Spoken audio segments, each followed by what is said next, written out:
র কে ফাইট করতে চান, জেনারেল ওয়াকারকে এখানে গদিতে বসায়া সম্ভব না। উনি যেটা করতেছেন উনার পজিশন শুধু চেঞ্জ করতেছেন। একবার বলতেছেন নির্বাচনের যখন বিপ্লবের পরেই বলছেন ছাত্রদের পক্ষে আমি, নতুন একটা দল হবে। ছাত্রদের এবং ইসলামিক দলগুলো মিলে তারা সরকার গঠন করবে। বিএনপি থাকবে বিরোধী দল।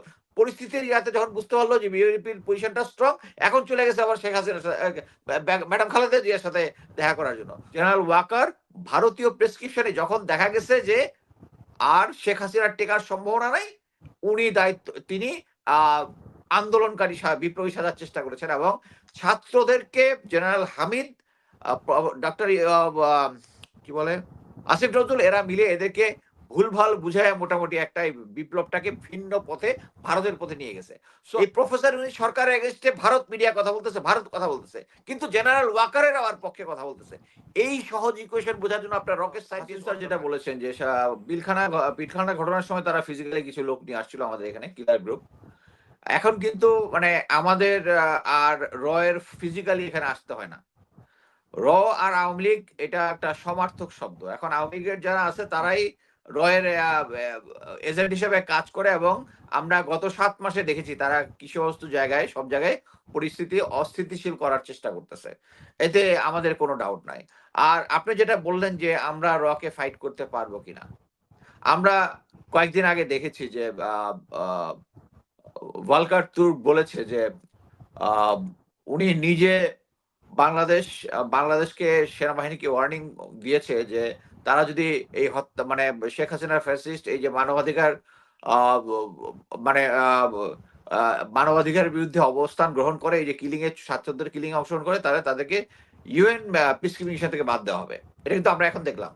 এর আগে আমার ফেসবুক ওয়ালে গিয়ে দেখেন যে ঐদিন ৩ তারিখে আ উনি যে আ ইয়াটা অফিসারদের যে অ্যাড্রেস যেটা করেছেন এর মধ্যে ১ম পেজটা দেখবেন, ওখানের মধ্যে সবকিছুই বলা আছে।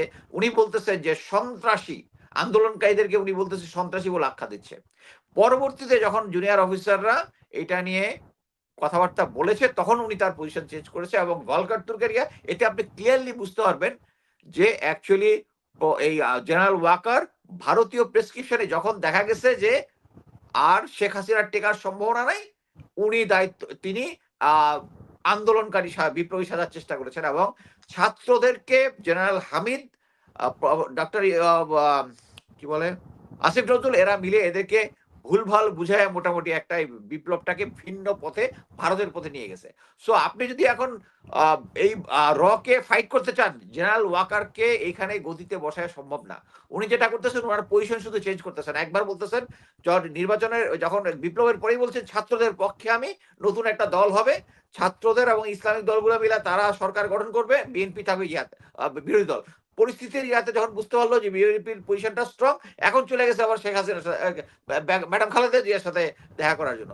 সো উনি বোথ সাইড প্লে করতেছেন এবং উনার যে লাস্ট উনি যে চিঠি লিখেছেন যে আ ইউএন যে একটা ইনভেস্টিগেট করেছে, একটা আ ব মানে একটা নিরপেক্ষ থেকে তদন্ত করেছেন এবং তদন্ত এটা আন্তর্জাতিকভাবে সমর্থিত হয়েছে।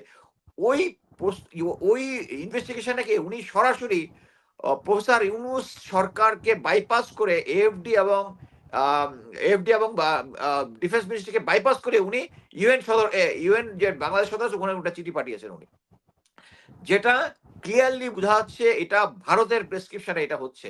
কারা চাবে এই যে খুন খারাপিটা যে হয়েছে, ১৪০০ থেকে ১৫০০ লোকজন হত্যা হয়েছে, ৩০,০০০ মতো লোক আহত হয়েছে। এই জিনিসগুলা, এই যে ইনভেস্টিগেশন রিপোর্টটাকে যদি প্রশ্নবিদ্ধ করতে পারে, কাদের লাভ? আওয়ামী লীগ এবং ভারতের লাভ। এই কাজটাই এই জেনারেল ওয়াকার এই জিনিসটা করতেছে।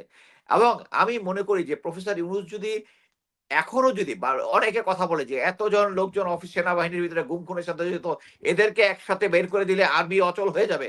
বুলশিট। ৫৭ জন অফিসার যখন মারা হয়েছিল তারপর কি সেনাবাহিনী আবার ঘুরে দাঁড়ায় নাই? 1971 এ যারা আ জেনারেল জিয়াউর রহমান প্রেসিডেন্ট হয়েছে সম্ভবত 43 ইয়ার্স উনি তখন জেনারেল হয়ে বাংলাদেশ আর্মি চালায় নাই? বাংলাদেশ আর্মির প্রতিটা অফিসার একটা ১০ বছরের major is sufficient to run the whole Bangladesh army. But কথা হচ্ছে হ্যাঁ, কোয়ালিটির কম বেশি হইতে পারে। বাট কথা হচ্ছে দে আর ক্যাপাবল। সো এই যে জেনারেল ওয়াকার এই গুম খুনের সাথে জড়িত এদেরকে না সরায় যেটা করতেছে, এইটাই যত অন্যান্য যারা আওয়ামী লীগ আছে এবং এদেরকে এখনো আশার আলো রেখে আছে যে একটা সময় যে প্রফেসর জেনারেল ওয়াকার তো এখনো 9 ডিবেট জিওসি কে সরায় নাই, বা ঢাকার ব্রিগেড গুলা, বিজিবি, এনএসআই, ডিজিএফআই এগুলা। সো যখন একটা সিচুয়েশন আসবে, এবং এই কারণে ভারতীয় মিডিয়া গুলা কন্টিনিউয়াস প্রোপাগান্ডা করে যাচ্ছে, যখন একটা টাইম আসবে তখন জেনারেল ওয়াকার আবার ক্ষমতা দখল করবে। এটা হচ্ছে দে আর ইন ফুলস প্যারাডাইস। এই জিনিসটা বাংলাদেশে আর আপার আসার কোনো সম্ভাবনা নাই। কিন্তু বাংলাদেশের নাগরিক হিসেবে আমি যদি না বুঝি, আমি আওয়ামী লীগ করি আর যাই করি, যে আমাদের দেশের এগেনস্টে এখন বর্তমানে প্রফেসর ইউনূস সরকার যেটা করতেছে সেটা হচ্ছে, আমরা এখানে আবার আমি শেরেবাংলা একে ফজলুল হকের কথা বলবো, মৌলানা ভাসানীর কথা বলবো, যে আপনারা যখন দেখবেন যে ভারত আমাদের কি বলে, আমি আমার পক্ষে কথা বলতে তাহলে বুঝবেন যে আমি দেশের এগেনস্টে কাজ করতেছি।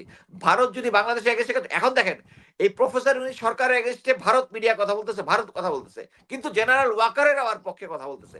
এই সহজ ইকুয়েশন বোঝার জন্য আপনার রকেট সায়েন্টিস্ট হওয়ার দরকার নাই।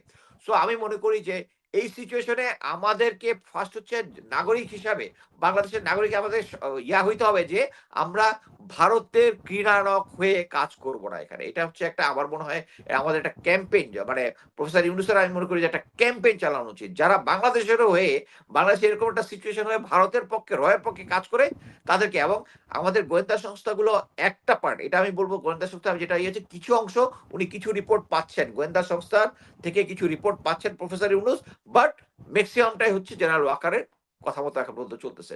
সো আমি মনে করি রয়ের কাজটা বন্ধ হয়ে যাবে যদি আমরা কিভাবে যদি এই যে বিভিন্ন সময় ইভেন প্রফেসর কলিমুল্লাহ স্যার বলেন যে ইন্ডিয়া নাকি আমাদেরকে ইন্টারভিন করবে, এই সিচুয়েশন যদি আসলেই যদি হয়, তাহলে কে দাঁড়াবে? আর্মি দাঁড়াবে।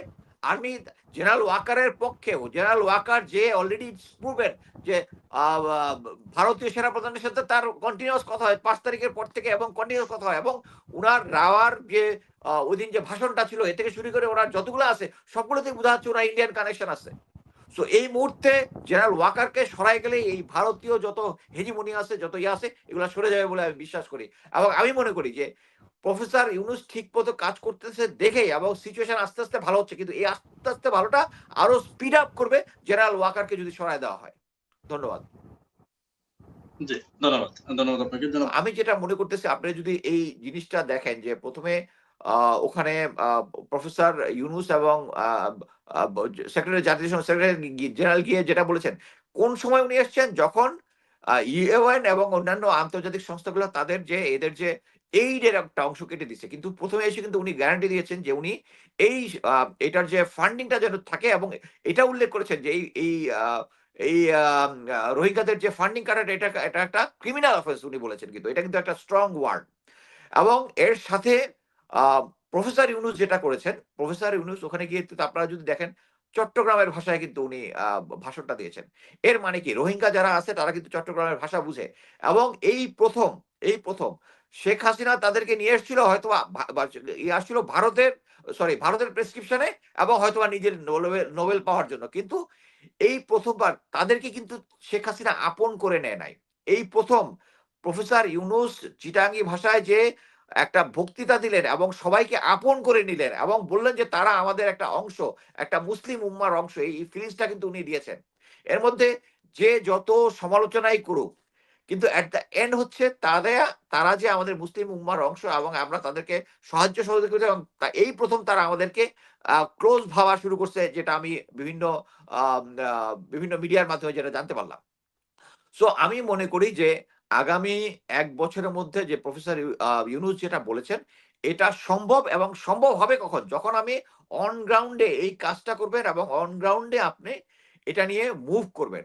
তো আমি যেটা শুনেছি যে বর্তমানে বাংলাদেশ সরকার, বাংলাদেশ আর্মি তারাও এখন আরাকান আর্মির সাথে যোগাযোগ করার চেষ্টা করতেছে, এবং তারা ইন কনট্যাক্ট, এবং ফিউচারে আ এবং আরাকান আর্মির সাথে আমেরিকানদেরও কিন্তু আছে। আমেরিকান, আমি যে বললাম যে ওদের যে ইনফ্রাস্ট্রাকচারটা আছে কক্সবাজারে, তারা কিন্তু অ্যাকচুয়ালি এই আরাকান আর্মিকে সহায়তা করতেছে। সো তাদেরও ইন্টারেস্ট যে আরাকানকে আলাদা একটা দেশ তৈরি করা, এবং আমেরিকারও ইন্টারেস্ট। সো আমেরিকা যেহেতু তাদের সাপোর্ট করতেছে, আমি আশা করি যে আগামী ১ বছরের মধ্যে এই রোহিঙ্গাদেরকে এট লিস্ট ধাপে হলেও ইয়াটা শুরু হয়ে যাবে, ব্যাক করাটা।